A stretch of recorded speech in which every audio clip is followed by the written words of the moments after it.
Բարև ձեզ, մեր պայքարն է եւ շարունակում ենք մեր զրույցների շարքը, հիշեցնեմ, որ մենք շատ մոտ ենք արդեն այս մեր շարքի ավարտին, այսօր նախավերջին մեր զրույցն է, անցյալ անգամ մենք ոնց որ այսպես ասած ֆինիշին հասանք վերջապես եւ պայմանավորվեցինք, որ վերջին մեր 3 զրույցները կնվիրենք, կփորձենք նվիրել ելքի ուղենիշներին, ելքի ուղղություններին եւ փորձեցինք վերլուծել, հասկանալ, որոնք են այն մեծ ձախողման պատճառները երրորդ, այսպես կոչված երրորդ հանրապետության, որտեղ երրորդ հանրապետության, այսպես ասենք, նախագիծը պայմանական ասած, ըստ էության ձախողվել է, ինքը ամբողջությամբ կառուցված էր Արցախյան շարժման շուրջ, Արցախյան հարցի շուրջ եւ փաստորեն 2020 թվականի պատերազմով այդ ամեն ինչը եւ հետագա իրադարձություններով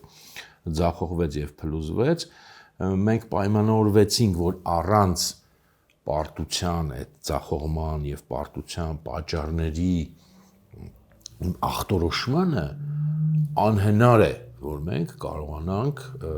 այսպես հասկանալ կամ գոնե նշмарել ելքի ուղենիշները, ելքի ճանապարհները, որ դա պետք է սկսվի այդ ախտորոշումից եւ փորձեցինք տալ այդ ախտորոշումը, խոսեցինք նրա մասին, որ իհարկե պարտության բազմաթիվ պատճառներ կարելի է բերել եւ մենք խոսել ենք դրանց մասին տարբեր մակարդակներում, բայց պետք է առանձնացնել մեկ հիմնականը։ Եվ մեր խոսակցությունը բերեցինք նրան, որ այդ մեկ հիմնական, ոչ թե միակ, այլ հիմնական, առաջնային, խորքային, հիմնարար պատճառը նա էր, որ ըստ էության մենք ֆորմալ իմաստով հռչակելով անկախություն, անկախ պետություն, իրականում անկախություն չենք կառուցել, իրականում գնացել ենք քայլ առ քայլ փաստացի անկախության զիջման ճանապարհով պատրանքային անվտանգության երաշխիքների դիմաց եւ այդ ամեն ինչը ի վերջո բերել է 2020 թվականներին։ Իհարկե եմ շեշտում ոչ միայն այդ ամեն ինչը, հատուկ շեշտում եմ, որտեղ գիտեմ, որ միշտ կգտնվեն մարդիկ, ասեն բայես, 2 տարի մենք խոսացել ենք այդ բոլոր բայեսների մասին։ Հիմնականում հիշատակել ենք, բայց հիմա մենք խոսում ենք հիմնականի մասին։ Եվ եթե հիմնական խնդիրը, ինչպես անցյալ անգամ մենք ախտորոշեցինք, փաստացի իրական անկախության բացակայություններ կամ դրա նույնիսկ չկառուցումը, ուրեմն հիմնական ելքը, ինչպես էլի նախորդ անգամ պայմանավորվեցինք, պարզ է, որ պետք է լինի դրա հակառակը։ Այսինքն, որpիսի մենք դուրս գանք այս իրավիճակից, քիչ է ուղղակի դա փաստ է։ Մենք պետք է հասկանանք, թե ինչպես մենք պետք է կառուցենք իրական անկախություն, որն է այդ ճանապարհային քարտեզը, ուղենիշները, եւ որ հենց դա է մեծ հաշվով կոնցեպտուալ իմաստով ելքը, ոչ թե քայլ առ քայլ մանրամասն ծրագրերի մասին է խոսքը։ Դա առանձին կարող ենք ներկայացնել այս ֆորմատից դուրս, բայց կոնցեպտուալ մակարդակի մասին է, առանց որի անհնար է այն մնացած քայլ առ քայլը մանրամասն կոնկրետ կառուցել եւ որքան էլ առաջին հայացքից թվա տեսական կամ չգիտեմ վերացական, միևնույն է։ Ես կարծում եմ եւ համարում եմ, որ մինչեւ մենք այս կոնցեպտուալը չձևակերպենք ուղենիշները, այդ ամենաբարձր մակարդակի մենք չենք կարողանա կոնկրետ քայլերը պատկերացնել եւ հասկանալ։ Հետեւաբար մենք ունենք, ինչպես անցյալ անգամ էլի պայմանավորվեցինք, 2 մասից բաղկացած այս վերջին մեր խոսակցությունը, մեկի մեջ խոսքը պետք է լինի քաղաքական եւ ընդհանրապես գիտակցության փոփոխության մասին, որը կարևորագույն տարրն է եւ որից բխում է մյուս տարը, ինչ որ մենք պայմանավորվեցինք կոչել անկախության բովանդակության կառուցում։ Բայց պայմանավորվեցինք նաեւ, որ չնայած որ գիտակցության փոփոխությունը առաջնային է, մենք կսկսենք բովանդակության կառուցումից անկախության, իսկ գիտակցության փոփոխության հատվածը կթողնենք վերջին զրույցի, որտեղ դա ավելի այսպես սազում ավարտական խոսքին։ Դրա համար այսօր կխոսենք, թե ինչ նկատի ունենք անկախության բովանդակության կառուցում եւ ինչի է հենց դա կոնցեպտուալ հիմքը այն ելքի ուղենիշների, այն փոփոխությունների, որոնք անհրաժեշտ է անել, որպեսզի Հայաստանը շանս ունենա դուրս գալ այս իրավիճակից, այս անկումային պարտված իրավիճակից, որը էլի եմ վերջին անգամ շեշտում եմ, այս խնդիրը ոչ թե 2-3 տարվա խնդիր է, ոչ թե 5 տարվա խնդիր է, այլ մեծ հաշվով ամբողջ մեր այսպես կոչված երրորդ հանրապետության խնդիրն է եւ իհարկե սրված ձևով ինքը այդ հիվանդությունը սրվել է արդեն այս վերջին տարիներին եւ իրականում մենք գնում ենք ոչ թե դեպի փոփոխություն, այլ ընդհանրապես դեպի այդ բոլոր սիմպտոմների սրացում։ Այս ամեն ինչ որ մենք տեսնում ենք, դա ոչ թե նորի ստեղծում է այս պահին, որովհետեւ նորի ստեղծումը հնարավոր է միայն եթե A փոխում են գիտակցությունը, B հասկանում են ելքի այդ կոնցեպցիան, այլ այս ամեն ինչը մեծ հաշվով հոգեվարքն է այդ ամբողջ երրորդ հանրապետության հիմքում ընկած փիլիսոփայության, որը շարունակում է մնալ նույնը նաև այսօր, չնայած արտաքուստ թվում է թե փոփոխվում է։ Հիմա ուրեմն խոսում ենք անկախության բովանդակությունից, առաջին հայացքից շատ վերացական թեմա, բայց իրականում ինքը կոնկրետ է եւ իրականում ինքը նաև գալիս է կոնկրետ փորձից, կոնկրետ կենսական կարելի ասել ապրումներից։ Ես նաև ասեմ, թե երբվանից եւ ինչպես այս միտքը իմ մեջ ձևավորվել, որովհետեւ դա կարծում եմ կարեւոր է, ինքը ձևավորվել է իմ մեջ այս մոտավորապես այս գծերով, այս ուրեմն հայեցակարգը դեռևս շատ ավելի շուտ, նույնիսկ քան 2018 թվականը եւ նույնիսկ 2016-ից էլ շուտ, մոտավորապես 2014-2015 թվականներին ձևավորվել է ինչից, քանի որ ես անընդմեջ ներգրաված եմ եղել մեր երկրում ուրեմն ծավալված տարբեր ընդդիմադիր շարժումների մեջ, որպես շարքային, ուրեմն, չգիտեմ, հանրահավաքների մասնակից, հետո նաև որպես այդպես ակտիվ մեկնաբանող, գրող, վերլուծող, մի պահ որպես այն ժամանակվա ընդդիմադիր առաջատար կուսակցությունը, գիտեք, Հայ ազգային կոնգրեսն էր, նաև դրա վարչության անդամ էի, հիմա ճիշտ էր, սխալ էր, սա ուրիշ հարց էր, բայց փաստը դա է, եւ իմ մեջ աստիճանաբար հենց այդ փորձից ձևավորվեց, ես դրա համար եմ սա ուզում շեշտեմ, ասեմ, որ դա փորձից եկավ, որովհետեւ այդ իմ ներգրավվածությունը եւ այլն ինքը մի պահ ինձ բերեց մի մտքի, որ հա ճիշտ է մենք պայքարում էինք այն ժամանակ անարդարության դեմ եւ իրոք անարդարություն էր Հայաստանում տիրում, հիմնարար անարդարություն եւ ըստ էության ժողովրդի մեծ մասն էր դրանից դժգոհ եւ փորձում էր պայքարել, բայց իմ փորձը տարբեր այդ ընդդիմադիր ֆորմատներում բերեց ինձ մի մտքի վերջո, ինչ որ մի պահից սկսած, որ մենք չունենք դրական ծրագիր, մենք ասելով ոչ թե միայն մեկ ինչ որ շարժում, մեկ ինչ որ կուսակցություն, այլ ընդհանուր այդ ամբողջ ընդդիմադիր հատվածը, ակտիվիստական հատվածը, քաղաքական, քաղաքացիական, չգիտեմ, եւ այլն կուսակցություններով, քաղաքացիական շարժումներով դրական ծրագիր չունի երկրի փոփոխության, կամ միայն այսպես ասած բացասականը ոչ թե վատ իմաստով, այլ զուտ գործնական իմաստով, այսինքն մենք գիտենք եւ ասում ենք, ինչը մենք չենք ուզում որ լինի եւ ինչը պետք չի որ լինի, դա չգիտեմ կոռուպցիան է, ընտրակեղծիքներն են եւ այլն, բայց մենք չենք ասում իսկ ինչը պետք է լինի, որովհետեւ դա քիչ է ասել ինչը չպետք է լինի, պետք է նաեւ ունենալ դրական ծրագիր, այսինքն բացի բացասականից, որը կարեւոր մասն է, ինչ չպետք է լինի, պետք է լինի նաեւ մյուսը, ինչ դու պետք է անես, որպեսզի երկիրը իրապես փոխվի, որովհետև եթե դու ունես միայն բացասական ծրագիր, դա լիարժեք չի, դա չի կարող երկիրը իրական փոփոխությունների բերի։ Եվ մեծ հաշվով այն ինչ որը տեղի ունեցավ 2018 թվականին, եւ ես արդեն չմասնակցեցի հենց որովհետև ես ներքուստ հասունացա դեպի այս մոտեցումը, որ պետք է դրական ծրագիր ունենալ։ Այդ 2018-ի այսպես կոչված հեղափոխություն, ես դրա մասին խոսել եմ նաև այս շարքում, ըստ էության չուներ հենց այդ դրական ծրագիր, այսինքն մարդիկ գիտեին ինչին են իրանք դեմ, բայց չգիտեին մեծ հաշվով ինչին են իրենք կողմ, եւ մեծ հաշվով ամբողջ ծրագիրը հետևյալն էր, մենք կգանք, չենք անի ես ինչ բաները, մնացած ինքներով կլինի, բայց դրանով ախտորոշված չէր երկրի հիմնական խնդիրը եւ դրանից բխող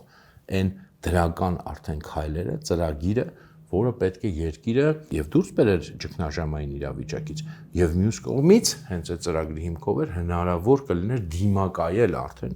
բարձրացող արտաքին այդ սպառնալիքի հեռանկարին։ Եվ այդ ժամանակ է մոտավորապես ես հիշում եմ դա 2015 թվականի աշնանն էր, երբ որ իմ մոտ եկավ նաև այդ տերմինով անկախության բովանդակությունը, այսինքն մենք ինչ պետք է անենք մենք պետք է կառուցենք երկրի անկախության բովանդակությունը։ Դա ինչ բան է։ Այդ ինչ անկախության բովանդակություն, որտեղ առաջին հայացքից դա ինչ որ մի հատ ուղղակի սիրուն խոսք է։ Իրական սիրուն խոսք չի։ Խնդիրը հետևելն է, որ մենք անընդհատ ասել ենք եւ ասում ենք անկախություն, անկախություն, անկախություն, բայց ինչ բան է այդ անկախությունը մենք մեծ հաշվով տենց ոչ էլ խնդիր ենք դնում, որ պետք է հասկանալ։ Իրական բավականին անլուրջ կենացային մակարդակով ենք մոտենում եւ փաստորեն նույնացնում ենք անկախությունը զուտ ատրիբուտիկայի հետ արտաքին։ Ասենք, չգիտեմ, մակում տեղ կա, դրոշը կա, զինանշանը կա, հռչակագիրը կա, վերջ անկախ ենք մենք։ Իրականում իհարկե այդպես չի, որտեղ անկախությունը շատ ավելի բազմաշերտ երևույթ է։ Եվ հիմա այնքան ու շատ է խոսվում անկախություն, ինքնիշխանություն, բայց էլի մեծ հաշվով խոսքի կենացի մակարդակում, բայց իրականում պետք է հասկանալ ինչ է այդ անկախությունը, որովհետեւ դու կարողանաս խնդիրը ձևակերպել, որովհետեւ անկախությունը միանգամայն ակտ չի հաստատ։ Դու հռչակեցիր քո անկախությունը ու վերջ։ Ոչ, դա process է, դա անընդհատ շարունակական process է անկախության կառուցման։ Եվ երբեք այնպես չի լինում, որ երկիրը անկախացավ ու վերջ։ Որտեղ ինքը նաև հարաբերական է, կա իրավական, ձևական անկախությունը, կա փաստացի անկախություն եւ այլն, ինտուիտիվ բոլորս հասկանում ենք, բայց իրականում պետք է դա ձևակերպել ավելի հստակ, որպեսզի մենք կարողանանք հասկանալ ինչ չէ պետք անել նաև այսօր։ Ես ասի 2015-ին է եկել այդ միտքը մոտս, բայց ինքը հավերժ ակտուալ է լինելու այնքան ժամանակ, քանի մենք չենք ախտորոշել, որ հենց սա է ինչը որ մենք պետք է անենք առաջին հերթին, որպեսզի կարողանանք դիմակայենք մարտահրավերին։ Եվ հիմա ես իմ մտքերն եմ ասում, ես սրանք իհարկե այդ մտքերը այնպես չի, որ ես լրիվ ինքնուրույն եմ ձևավորել, այդ մտքերը ձևավորվել են եւ իմ փորձի հիման վրա, եւ իմ, ասենք, չգիտեմ, տրամաբանության վրա, բայց նաեւ իմ այսպես ընթերցելու, կարդալու, ծանոթանալու, ուսումնասիրելու վրա։ Անկախությունը իրական բազմաշերտ, ասեցի, երևույթ է եւ ունի առնվազն, այսպես եմ ես ձևակերպում, քիչ թե շատ պայմանական երկու առում եւ երկու կողմ։ Ու իրականում մեկ-մեկ ես նաև ավելացնում եմ այդտեղ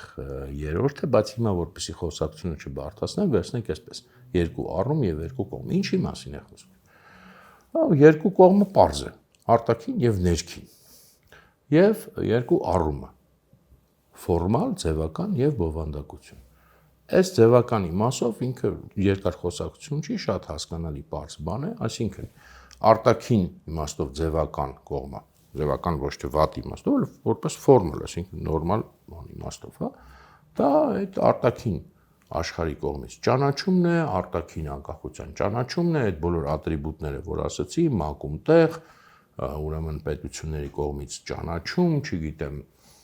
զինանշան, դրոշ եւ այլն եւ այլն, այսինքն որ քո երկիրը արտաքին աշխարհն է ճանաչում է որպես անկախ պետություն։ Մյուսը ներքին էլի ֆորմալ կողմն է, դա էլ շատ պարզ է, այսինքն քո սահմանադրությունն է, քո, չգիտեմ, իրավական ակտերն են, որոնք սահմանում են այդ անկախությունը։ Այստեղ խոսալու շատ բան, էլի եմ ասում, չկա։ Եվ ամենից հաճախ մենք հենց այսքանի հետ ենք ընդհանրապես նույնացնում անկախությունը։ Դրա համար իմ պես մտածող մարդիկ ասում են, որ փաստացի մենք անկախ չենք, մարդիկ ասում են, ոնց անկախ չենք, բա այն ունենք։ Հռչակագիրը կա, սահմանադրությունը կա, ՄԱԿ-ի կողմից ճանաչումը կա, դրոշը կա, զինանշանը կա։ Այդ ամեն ինչը շատ լավ է, ես դա բնականաբար չեմ թերագնահատում։ Դրա մասին, նույնիսկ այդքանի մասին մարդիկ երազել են։ Հենց ես անձամբ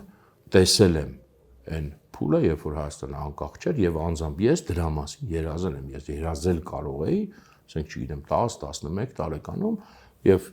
ունեի այդ բանը, ճիշտն ասած, ես այդ հակումը միշտ ունեի,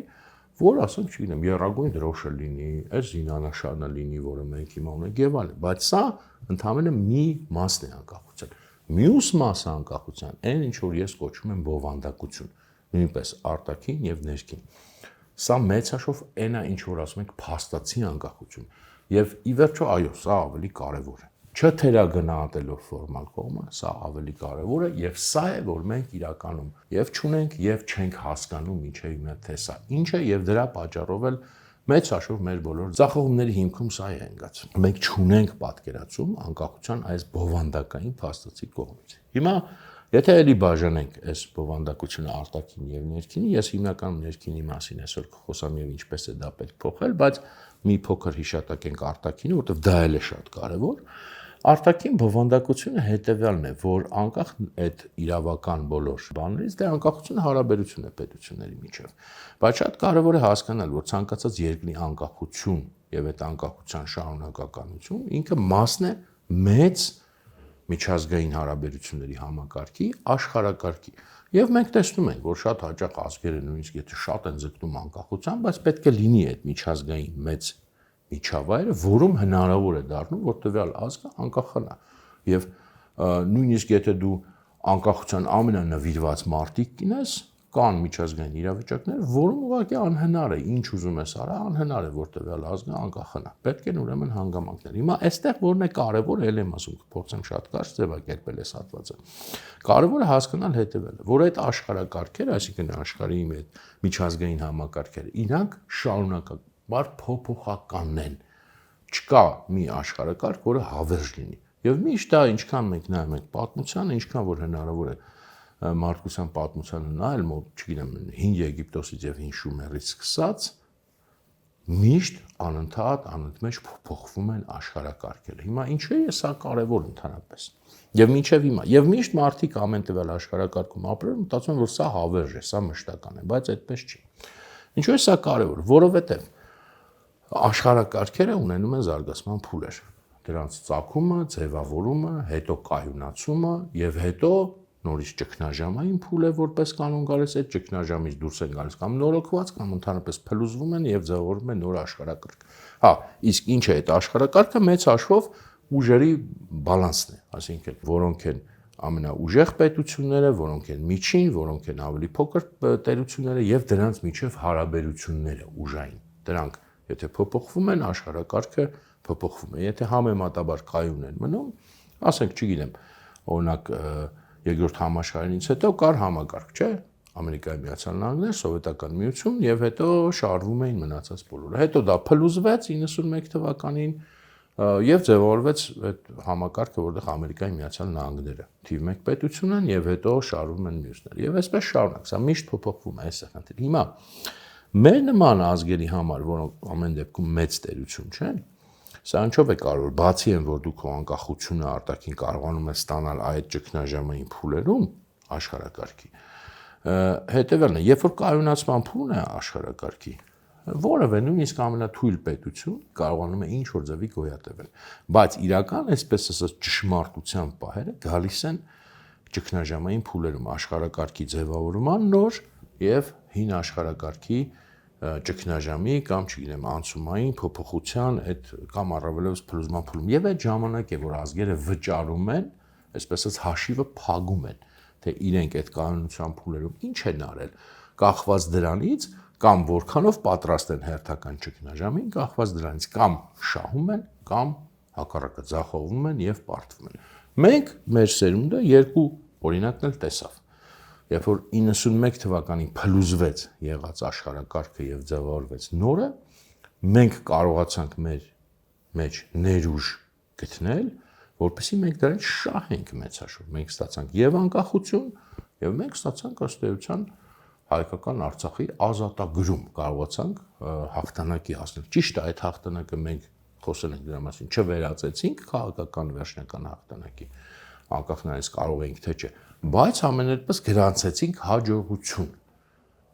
որտեվ շատ ավելի հաճախ մեր ազգերը ցավոք սրտի հակառակն եղել, ամեն մի աշխարհակարգի փլուզում եւ նորի ձևավորում բերել է մեր կորուստների։ Հաջողության հաշվին, հաջորդ կայունացման փուլում մենք կարողացանք այդ իրավիճակը պահպանել։ Բայց երբ որ եկավ արդեն այս նոր ձևավորված աշխարհակարգի ճգնաժամը, որը շարունակվում է մինչև այսօր եւ դեռ պարզ չի ինչով կավարտվի, մենք ունեցանք այս պարտություն, այսինքն մեր այս պատերազմը եւ 2016 թվականից սկսած պատերազմը եւ այսօր շարունակվող ըստ էության անկայունությունը Հայաստանի շուրջ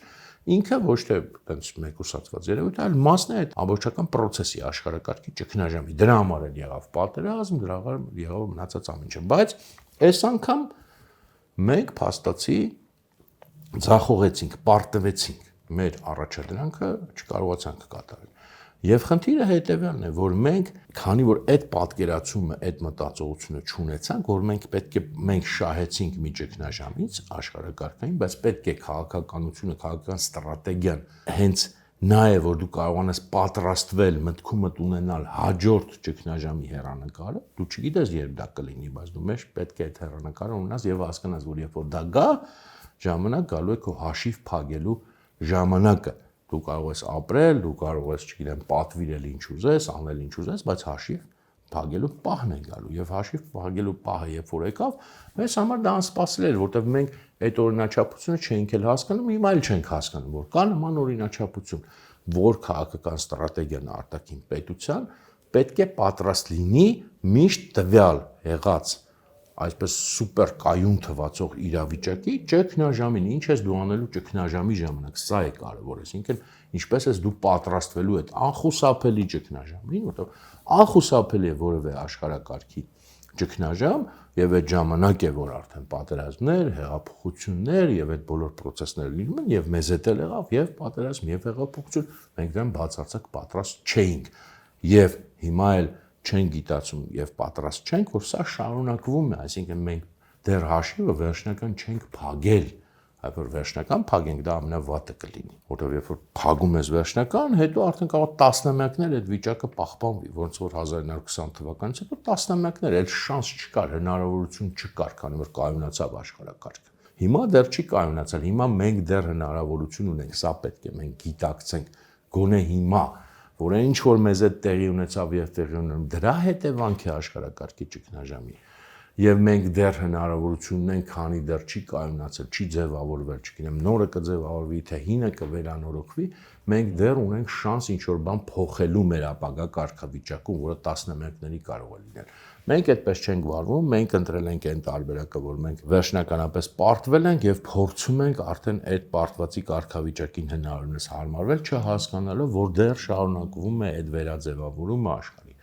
եւ որ այդ վերաձևավորման փուլում վճռորոշ է իհարկե ուժային գործոնը, ուրիշ ոչ մի բան։ Համեմատաբար կայուն փուլերում ուժային գործոնի դերը նվազում է, գոնե արտաքուստ ինքը իջնում է ներքև, ավելի իրավական նորմերն են գործում եւ այլն, բայց այս ճգնաժամային փուլերում ուժայինը միշտ վճռորոշ է։ Դու չես կարող հրաժարվել ուժայինից եւ հույս ունենալ, որ դու կստանաս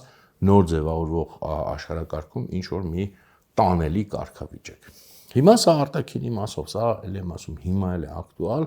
այսինքն մենք պետք է հասկանանք մեկ ընդմիշտ, որ պետական քաղաքական ռազմավարությունը պետք է կառուցվի արտաքին, իհարկե քաղաքականության մասին է սրա շուրջ, թե ինչպես ես դու պատրաստվում հաջորդ ճգնաժամին, եւ եթե դու ճգնաժամի մեջ ես, դու պետք է հասկանաս, որ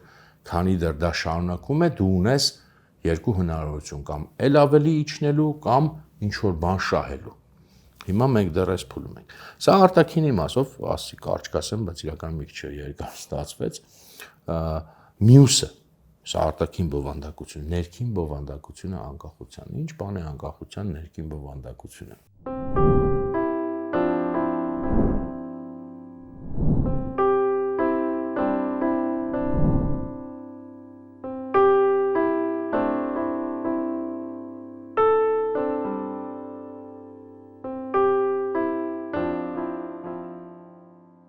Դա պարզ ասած, հնարավորինս պարզ ասած իհարկե,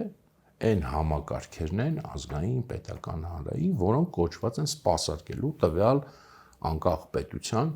ուրեմն կարիքները եւ գոյությունը, որտեղ պետությունը դա այդպես ուղղակի անուն չի, բոլորս գիտենք, բայց պետությունը եւ նաեւ հանրությունը կոնկրետ ինստիտուտներից, համակարգերից, ուղղություններից է բաղկացած։ Ասենք մենք օրինակները բերել ենք անցյալ անգամ, դրանք շատ պարզ բաներ են։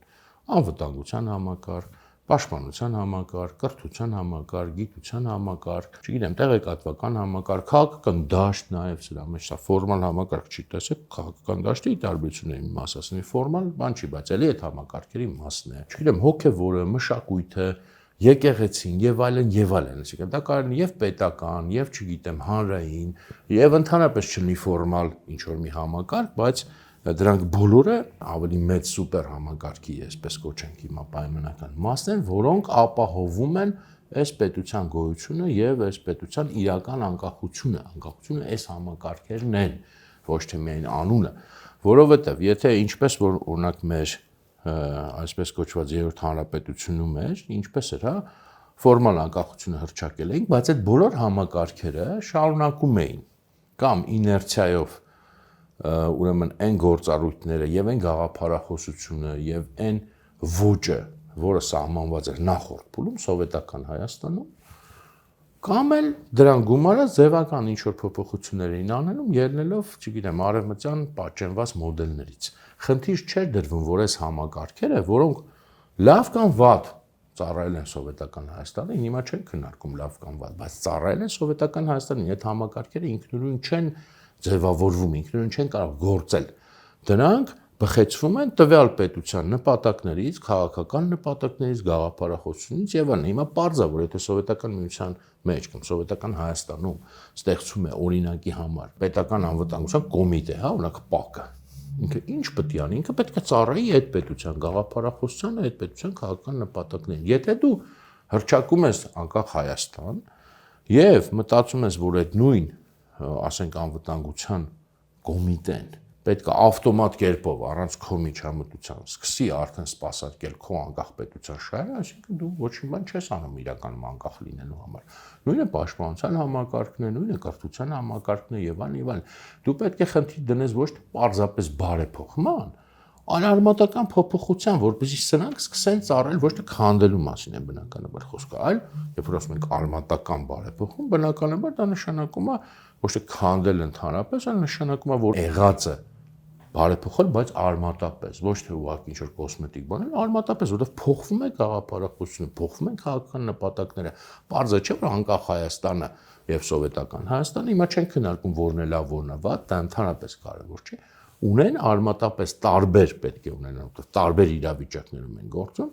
Լավ, արմատապես տարբեր չէ, բայց շատ հարցերում արմատապես տարբեր գաղափարական, քաղաքական եւ այլ նպատակներ եւ մոտեցումներ։ Եթե դու չես կառուցում քո այս համակարգերը, չես վերակառուցում համապատասխան այդ փոփոխության, այդ անցման, դու ուրեմն զուտ մնում ես ֆորմալ անկախ, դու բովանդակությունը չփոխեցիր։ Եթե քո անվտանգության համակարգը, պաշտպանության համակարգը, մշակութային համակարգը, մնացած բոլորը հիմա չթվարկեմ նորից։ Ուղղակի իներցիոն շարունակում են զուտ, կոսմետիկ փոխվում են, անունը փոխվում է, բայց ներսում մնում է նույնը, իսկ մենք մոտ հենց այդպես է եղել եւ այդպես էլ մեծ հաշվով մնում է, որով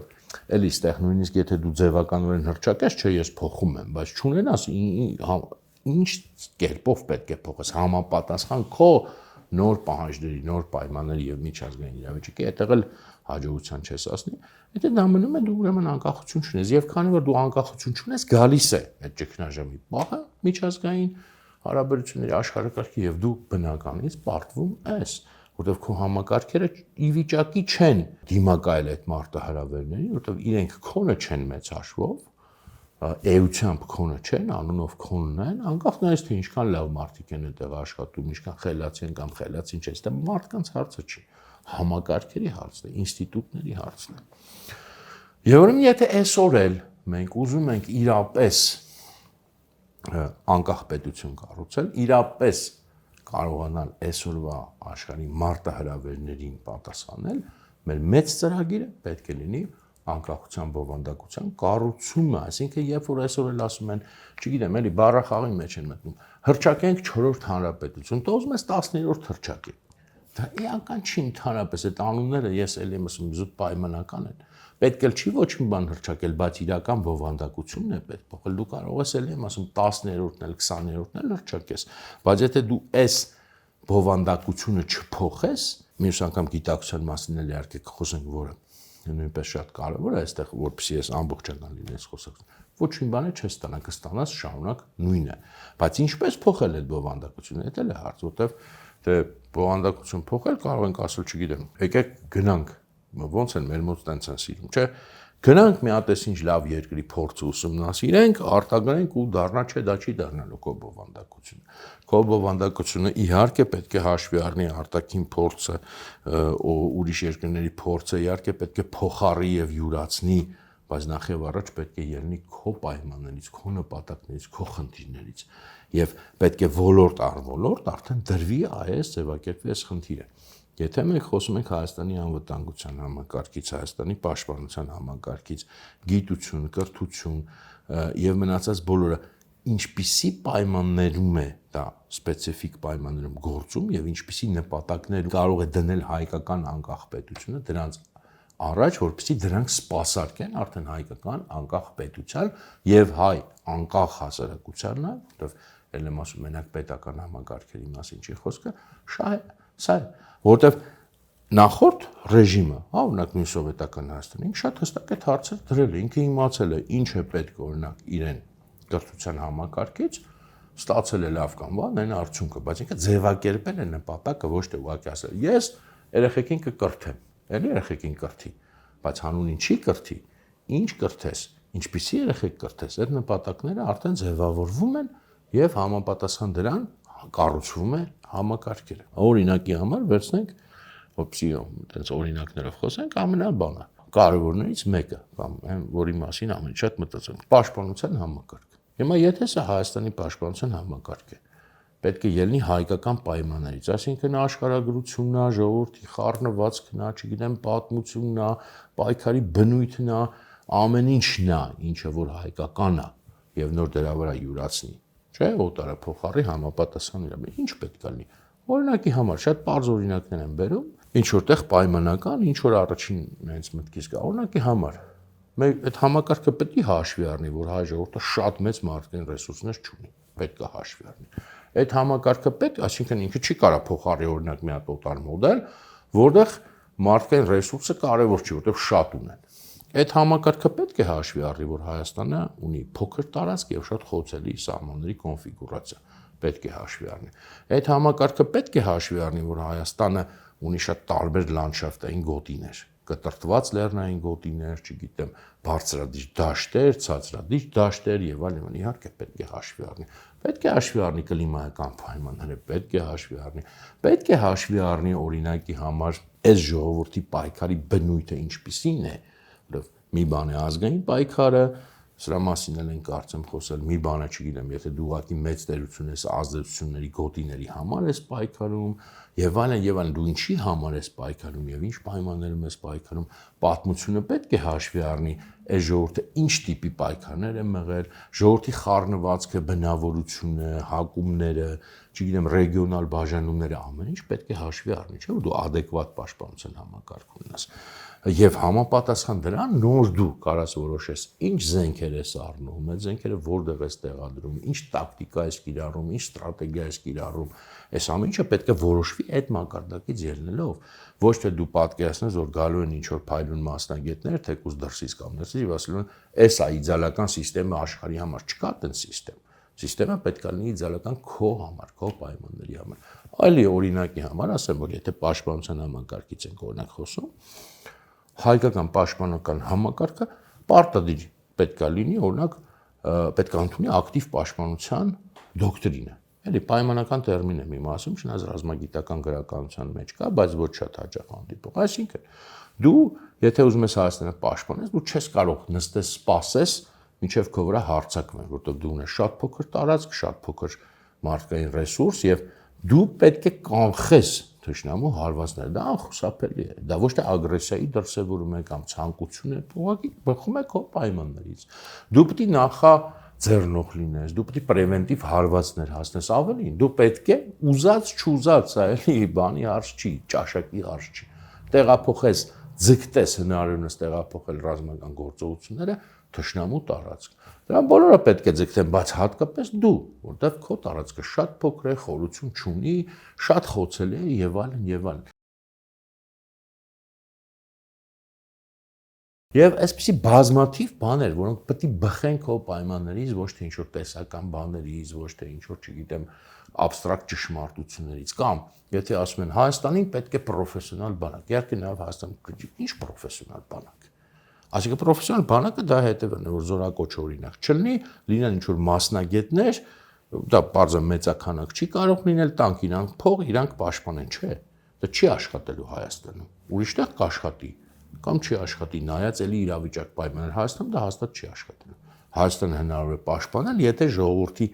քանի որ փոքրականակ է նաև եւ պայքարը ազգային բնույթ է կրում, ժողովրդի հնարավորինս լայն շերտեր, զանգվածներ, այս կամ այն ձևով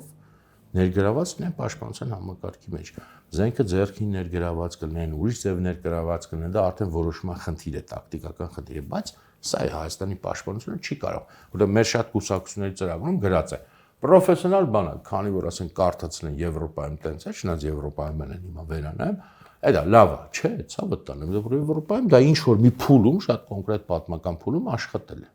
Հիմա իդեպ լավ չի աշխատում։ Հիմա իրենք էլ են մտածում, որ փոխեն, մինչև էլ չի աշխատել։ Փոխել են մի անգամ, հետո նորից վերադարձել են, հիմա նորից մտածում են վերադառնալ ավելի ժողովրդական ներգրավմանը։ Հայաստանում չի աշխատելու դա։ Եվ այլն, սրանք զուտ օրինակներ են բերում, ժողովուրդ ջան, ես շատ մանրամասն կարելի է խոսել, ես զուտ օրինակներ եմ բերում։ Նույնը օրինակի համար, տեսեք, քաղաքական դաշտը ինքը ֆորմալ բան չի, չկա սահմանադրության մեջ սահմանված։ Բայց դա նույնպես է պետական ազգային հանրային համակարգերի կարևորագույն մասն է, քո անկախության կարևորագույն մասն է։ Այդ այնպես չի, որ ինքը տենց ուղակի ինչ որ տարերային մի հատ տեղ է։ Եթե քո քաղաքական դաշտի ճնշող մեծամասնությունը ըստ էության սպասարկում է դրսի շահեր, ընդ որում ոչ միայն մեկ արտաքին ուժի, սա էլ է շատ կարևոր, որտեղ բոլորը հիմա ֆիքսվում են մի արտաքին ուժի վրա, չէ։ Ինչ տարբերություն ինչ արտաքին ուժի շահերը սպասարկում։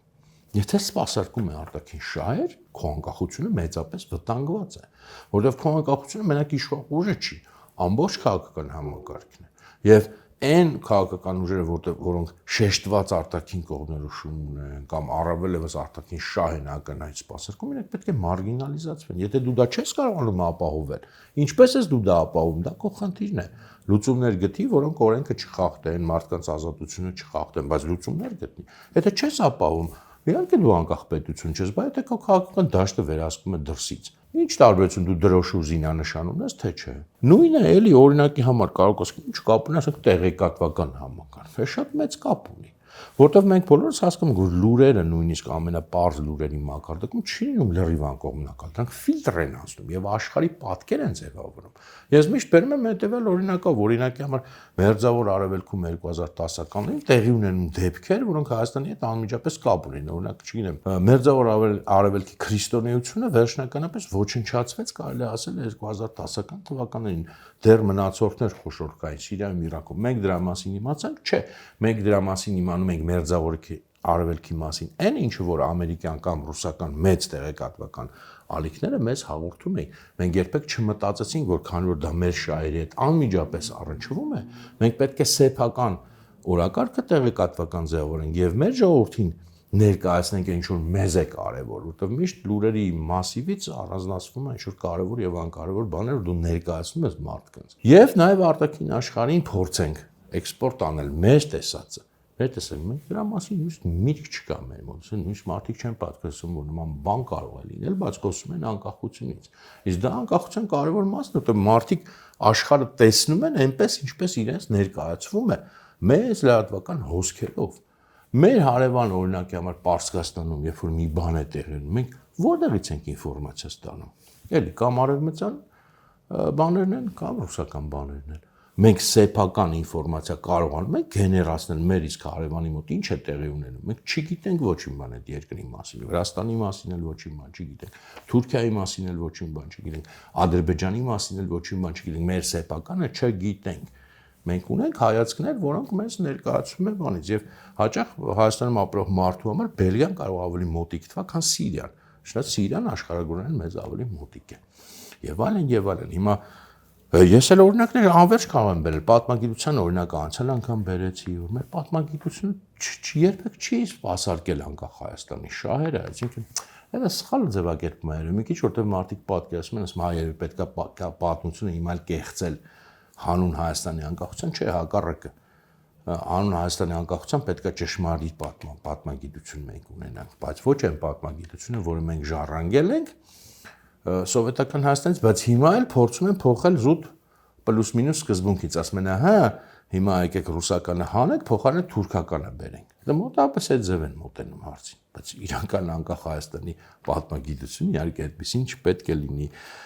Եկեղեցու հարցը նույնիսկ հիմա չեմ ուզում ասել, որտեղ այդ հարցը լրիվ փչացված է, հիմա գիտեք, չեմ ուզում նույնիսկ անդրադառնամ, բայց դա էլ է կարևորագույն հարցերից մեկը, որտեղ եկեղեցիները միշտ ի սկզբանե եղել են քաղաքական կառույցներ, հոգևորի զատ, հոգևորը ինքնին պարզ է, բայց նաև քաղաքական կառույցներ, կրթությունը օրինակ, ասում են, կրթությունը կարևոր է, ամենակարևորը կրթությունն է, որ կրթությունն է ամենակարևորը, այդպես ընդհանուր абստրակտ կրթություն չկա։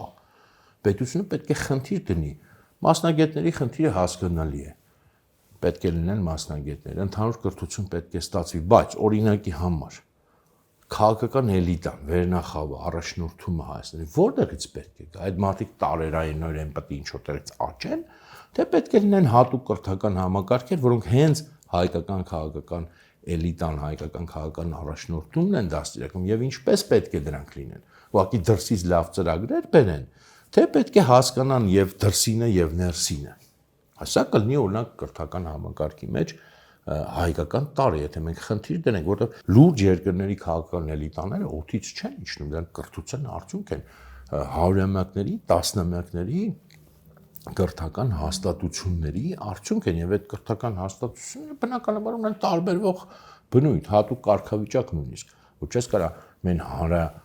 կրթական դպրոցներում դաստիարակես էլիտա, այդպես չի լինում։ Եթե դու ուզում ես էլիտա դաստիարակես, որը քո երկիրը պետք է առաջնորդի, ոչ միայն քաղաքական իմաստով, պետք է ունենաս հատուկ կրթական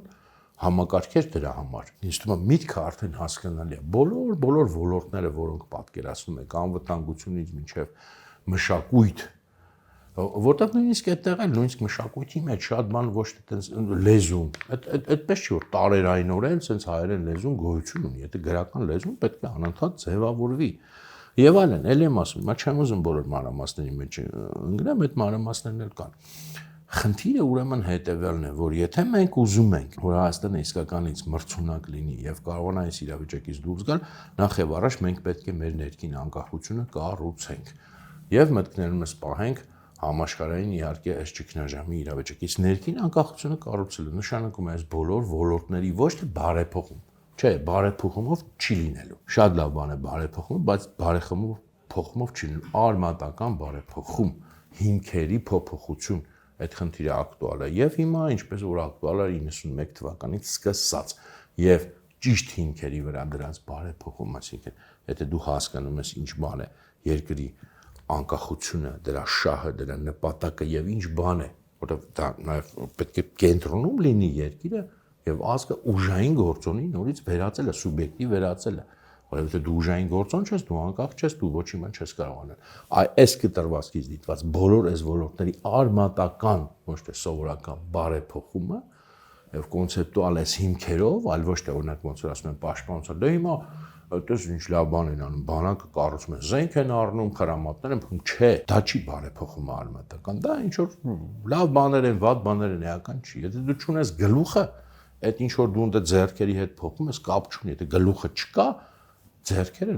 չեն կարող գործել։ Դու գլխից պետք է սկսես։ Դրա համար արմատական բարեփոխում, ես նույնիսկ կնախընտրեմ հեղափոխություն բառը, բայց դա մարդիկ հեղափոխություն այլ կերպ են անցալում, որպես հեղաշրջում կամ ինչ որ տենց մի բան։ Ես այլ կերպ եմ մեկնաբանում անցալում հեղափոխությունը իմ համար հենց այդ արմատական բարեփոխման, որակային բարեփոխման process-ն է, ասում եմ արմատական բարեփոխություն, եթե հեղափոխություն բառը դուր չի գալիս մարդկանց, բայց ոլորտ առ ոլորտ, եթե սա չանենք, ոչ մի բան չի լինի, անընդհատ կդոփենք տեղում։ Ես հասկանում եմ, կարող է սատվալ ձանձրալի, կարող է թվալ շատ տեսական, պետքա չգիտեմ ինչ որ sense քայլեր։ Ինչ ուզում եք մտածեք, ինչ ուզում եք արեք առանց կոնցեպցիայի ձեր գլխում։ Չկա ոչ մի ամենասուր քայլերը ոչ մի բանի չեն բերի, եթե դրանք քաոտիկ են, եթե չկա մի հատ առանցք, որի շուրջ կառուցվում է մնացած ամեն ինչը։ Ես առաջարկում եմ իմ կողմից, դա կարող է իհարկե քննարկվել, քննադատվել, մեկ ուշ կարող ուրիշ բան առաջարկել, բայց ես իմ կողմից առաջարկում եմ առանցքը պետք է լինի այս անկախության բովանդակության կառուցումը, որը մեզ նորից կվերածի ուժային գործոնի, այսինքն ինչ է նշանակում ուժային գործոն էլ ասեմ, այս ամեն ինչը ինչ որ ես ասում եմ այդ ոլորտների փոփոխությունը դա հենց ուժ է ստեղծում, որովհետև ուժը դա մենակ բանը չէ, ֆիզիկականը չի կամ ռազմականը չի, դա էլ է անպայման մեջն է մտնում, բայց ուժը այդ ամբողջն է, այդ եւ կրթությունը եւ գիտությունը բնական է, չէ, ուժը շատ լայն հասկացություն է։ Եվ մյուսը որ դու ուժին ուժով պատասխանելու կարողություն ունես, եթե դու դա չունես, դու անկախ պետություն չես։ Ինչպես հասնես նրան, որ դու ուժին ուժով կարողանաս պատասխանել այս բոլոր ոլորտները, արմատապես պետք է բարախտեղես։ Այսքանն է իմ այսպես ասած կոնցեպցիան, ասելիքը, ես չգիտեմ ինչ որ մեկի վրա տպավորություն թողնում է, թե չի թողնում, գուցե մի քիչ այս դեպքում էմոցիան քիչ է, տեսությունը շատ է, բայց ես էլի պնդում եմ, ես գիտեմ, եթե ինչ որ մեկը այլ բան գիտի կոնցեպտուալ, թող ասի, ես սա գիտեմ։ Եվ այսօր այսքանով սահմանափակվենք, սա այս թեման շատ երկար է, շատ մանրամասներ կան, որոնց մասին կարող ենք խոսել, բայց այսօր այսքանով ավարտենք, իսկ մյուս անգամ կփորձենք արդեն այն լավ մասերը ձևակերպել, որովհետև այս ամեն ինչն էլ ինչ որ ես այսօր ասացի, ինչքան էլ կարևոր լինի, ինքը անհնար է եւ անիմաստ է, եթե մենք չփոխենք մեր գիտակցությունը, աշխարհի մասին մեր պատկերացումը, ընդհանրապես աշխարհի մեր պատկերը, աշխարհի մեր ընկալումը, եթե արմատապես դա չփոխենք, ոչ մի բան չի լինի, նույնիսկ այսինքն ոչ չի լինի, սա հնարավոր չի լինի իրականացնել, ես իմ ասած արմատական բարեփոխումը։ Առաջին հերթին պետք է փոխվի աշխարհի մասին պատկերացումը, առաջին հերթին պետք է ջարդու փշուր լինի այդ թուլության եւ պարտության աշխարհայացքը։